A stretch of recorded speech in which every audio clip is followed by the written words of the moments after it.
तुमको नहीं घसीटेगी, क्योंकि गुरु तुमको माया की हर बात को खोल के समझा देता है।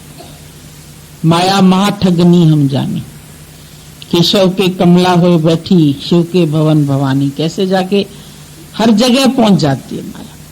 ऋषि मुनियों को भी सताती है।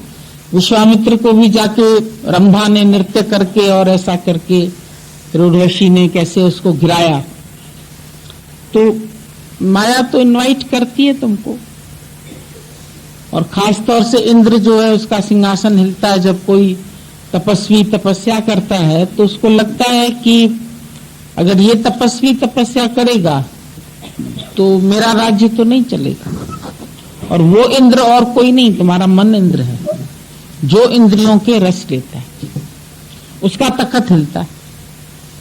जब गुरु मिलता है ना तो मन तुम्हारा उसका तखत हिलने लगता है, और वो फिर कई कई तरीकों से तुमको जुठलाना चाहता है, बहलाना चाहता है, माया की ओर ले जाना चाहता है, मन गिराने की कोशिश करता है। फिर कहेगा इतनी दुनिया पागल थोड़ी है, सब तो घर गृहस्थ में रहते हैं, सब तो बाल बच्चे पैदा करते हैं, सब तो ऐसा करते हैं, हमने भी किया तो क्या हुआ, हम भी उसी रास्ते पर चले तो क्या। वहां से फिर निकल आएंगे, फिर सत्संग की सेवा करो, फंसो। अगर उसका सच्चा प्यार है तो वो उसके खुशी में खुश क्यों नहीं रहता है। प्यार ये नहीं होता है कि जिसमें मैं खुश हूं तुम खुश हो जाओ, तुम उसकी खुशी में खुश हो जाओ ना।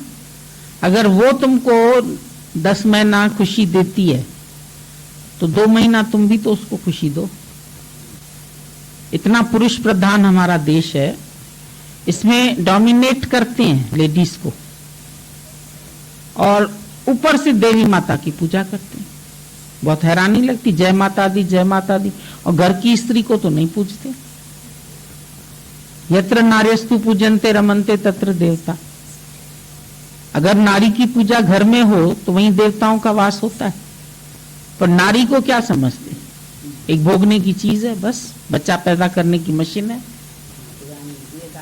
पूरा खाना बनाए, पूरा ये दे, सज धज के लिए मेरे लिए बैठे, मेरे साथ सिनेमा चले, मेरे को कंपनी दे, मेरे को ये दे, मेरे को वो दे। और मेरे को खाली थोड़े ही, मेरे पूरे घर वालों की गुलाम बने, सबकी गुलामी करे, सबके पैर छुए, सबके यहाँ शादी ब्याह हो तो चले, सबके दहेज बना दे, सबके, क्योंकि सियाणी है, पढ़ी लिखी है। नौकरी फिर नहीं करने देते। अमीर घरों में हमने देखा उनको नौकरी, इतना पढ़ी लिखी है, MBA किया हुआ है, सब किया हुआ है, सर्विस कर सकती है, वो भी लड़के से ज्यादा कमा सकती है, लेकिन उसको इसीलिए नहीं कमाने देते हैं कि वो फिर फ्री हो जाएगी, उसके हाथ में पैसा होगा तो फ्री हो जाएगी, इसलिए इसको दबा के ही रखो। शुरू से ऐसा किया गया स्त्रियों के साथ, दबा के ही रखा गया।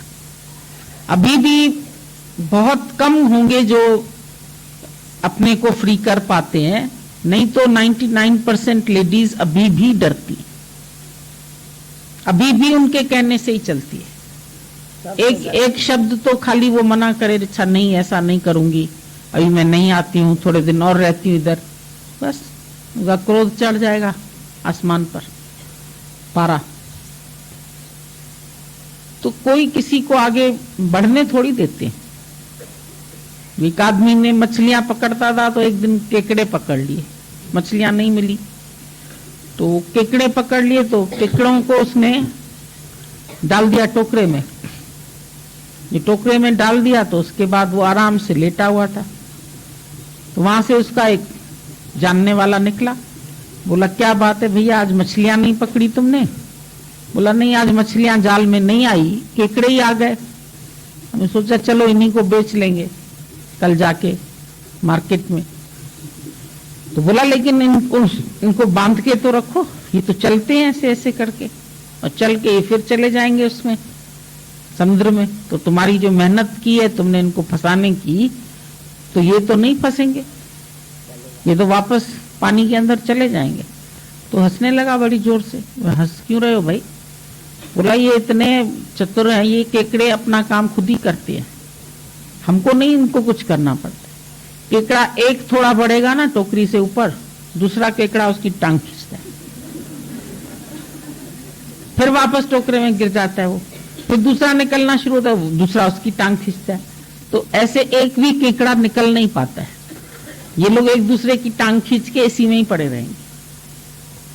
तो दुनिया में लोग किसी को बढ़ने नहीं देते। एक दूसरे की टांग खींची तो बैठ इस टोकरे के अंदर, किसको नहीं निकलने देता कोई।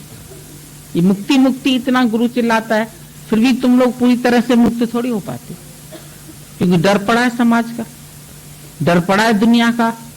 तुमको खींचने वाले टांग से और भी हैं, उनसे तुम छूटे नहीं, वो खींचेंगे तुम्हें। क्यों सारा दिन सत्संग करती हो, क्यों ऐसा करती हो, क्यों बड़ी बावाणी बन गई हो, बड़ी गुरु बन गई हो, बड़ा सबको सुनाने जाती हो, लेक्चर देने जाती हो, दिमाग खराब हो गया है तुम्हारा। गृहस्थी है, हम लोग को गृहस्थ के हिसाब से चलना चाहिए, मर्यादा के हिसाब से चलना चाहिए, सबके पास आना जाना चाहिए, चाहे वहां जाकर के सारा दिन दुनिया की बातें करे। कौन हमारे से ज्ञान की बात सुनता है? बेटा कैसा है, कितना पढ़ गया है, कितना बड़ा है, शादी लायक है, शादी करोगी उसकी, कब करोगी, अच्छा हमारी लड़की बैठी, यही बातें करते। हमने भी सुन के देखी किनारे से। सबके घरों में आना जाना हमारा काफी रहा, हमको तो एक रूम दे देते हैं, लेकिन बाहर आंगन में बैठ के वो लोग जो बातें करते हैं तो हमको सुनाई तो पड़ती है कि क्या बातें कर रहे हैं। रिश्तेदारी में किसी के घर गए तो रिश्तेदार जब आपस में मिलते हैं तो ये जोर जोर से बातें करते हैं, जैसे ये बड़ा मजमा लग गया। गुरु के सदके सब रिश्तेदारों को भी बुला लेते हैं, वो फिर आपस में वही बातें करते रहते। तुम कैसी, हम कैसे, तुम्हारा कैसे, हमारा कैसे, क्या खाओगी, क्या बनवा दें, क्या मंगवा दें। खिलाने पिलाने में समझते हैं कि बड़ा प्यार है, पहले खा पी के अगला बीमार पड़े। घी का इतना तड़के लगा लगा के उनको खिलाते हैं, और सारा दिन खाना पीना, गप्पे मारना, घूमना फिरना, प्रोग्राम्स बनाना। हमारे लिए भी बनाते हैं, वहां चलिए गुरुजी, फलानी जगह चलिए, ताजमहल देखिए, उधर देखिए। वहां जाके फिर वो करते हैं, पिकनिक करते हैं, हंसी ठट्ठा करते हैं, जोक्स बताते हैं। एक बार जोक्स बताना शुरू करें फिर इतने वाहियात जोक बताना शुरू करते हैं, हमने तो पिकनिक पार्टियां सब बंद कर दी, क्योंकि वहां तुम लोगों के भी चंचल स्वभाव निकल आते। अभी एक जना यहाँ कोई जोक बताना शुरू करे ना, सब बताना शुरू करेगा। एक अगर शायरी बताना शुरू करेगा तो सब शुरू कर देंगे, इसलिए हम एकदम चुप करा देते हैं। ज्ञान हमारा शेर व शायरी का नहीं है, इश्क का जरूर है, पर शेर शायरी और ये मजाक और जोक्स और हंसी ठट्ठा करना, ये भी रस पड़े हुए। स्त्री को मर्द के साथ बात करना अच्छा लगता है, मर्द को औरतों के साथ बात करना, ये भी अपोजिट सेक्स का अट्रैक्शन होता है। ऐसे ही करते हैं बातें। और दादाजी का हम लोगों के ऊपर बहुत सख्त पहरा होता था, वो तो किसी से नहीं बात करने देते, बोलते थे जाके लेडीज अपना सत्संग करो, मर्द अपना करें। ऐसा भी किया उन्होंने। जहां कॉन्फिडेंटल लोग नहीं होते अच्छे, जो अपने विश्वास से आगे बढ़ सकें, तो उनको मना कर देते, तुम जाके अलग सत्संग करो, नहीं तो ये पिकनिक पार्टियां, हंसी मजा। सत्संग पूरा होते ही शाम का हमने क्यों बंद किया सत्संग? शाम के सत्संग में टिक्की बनी, समोसा बना, पकोड़ा बना, ये खाओ ये खाओ ये खाओ ये खाओ, और फिर आपका खाना बर्बाद। नहीं खा सकते, वो अटरम पटरम चीजें पेट को भी नुकसान करती है। घी वाली समोसे लेंगे, बाजार की चीजें कैसी होती है, चलो घर में भी बनाएंगे तो बहुत ज्यादा मसाले डालते हैं कि अच्छा करके बनाए, वो सब खाना शरीर के लिए तो खराब है। फिर जाके भले कोई घर में उल्टी करे, उस टाइम तो भाई प्रसाद है, भाई प्रसाद। प्रसाद ये थोड़ी होता है, पागल कहेंगे, प्रसाद तो ये फसाद होता है। आत्मा कहां चली गई, भजन कहां चले गए, बस खाने पीने में ही मन लग गया। इसीलिए हम लोगों ने अब ये बहुत कम कर दिया जाना, हम जाते ही नहीं, मिलते ही नहीं है किसी से इस तरह। अपने ही घर में रहो, अपनी दाल रोटी खाओ, आराम से चलो, क्या जरूरत है फालतू समय में बुलाएंगे। अब समझो हमको इस टाइम बुलाते हैं, पकोड़े तल के रख देंगे, हैं, सूप बना के रख देंगे, ऐसी ऐसी चीजें। अगर हमने ये 2 बजे खा ली, उसके बाद खाना अच्छा लगेगा? नहीं अच्छा लगेगा। वो तो अपना प्रेम जतलाते हैं, कि हम बहुत प्यार करते हैं, आप हमारे पास आकर के बैठो, और हम प्यार समझते हैं, तुम ज्ञान को जीवन में लगाओ। वो कहेंगे हमारे यहाँ शादी है, आप आओ, हमें मालूम है तुम्हारे यहाँ शादी है, तुम तो हमारे पास बैठ नहीं पाओगे, क्यों हमको बुलाते? फिर वही हंसी ठट्ठा भजन, ये आयो लाल झूलेलाल फलाना डिमका, नाचे गाए सब।